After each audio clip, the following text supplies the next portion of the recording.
Почитувани, четвртиот пакет мерки вреден 470 милиони евра, донесен од владата предводена од СДСМ, е континуитет на досегашните мерки, а содржи и нови мерки кои значат спас на работните места, поддршка на компаниите, особено на најпогодените од кризата. Една од низата мерки е изголемувањето на грејс периодот кај бескаматните кредити од COVID-1 линијата.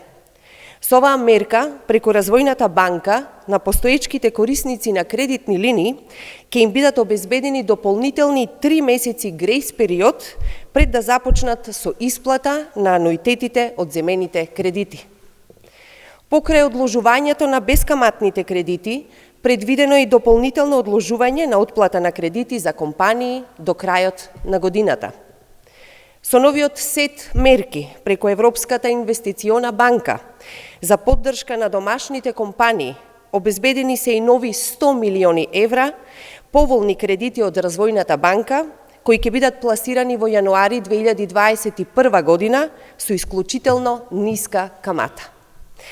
Со новиот сет на мерки продолжува и намалувањето на казнената камата за јавните давачки за половина, односно од 0,03% на 0,015% и таа ќе важи до крајот на годината.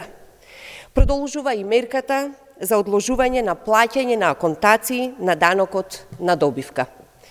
Оваа мерка предвидува одложување на плаќањето на аконтациите на данокот на добивка до март 2021 година за компании кои имаат пад на приходи поголем од 40%.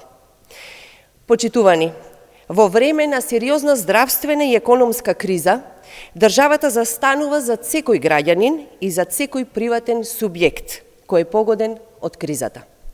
Владата предводена од СДСМ и премиерот Зоран Заев и натаму ќе продолжат со потребната поддршка за сите. Заедно ќе ги надминеме негативните последици врз економијата предизвикани од корона кризата. Благодарам.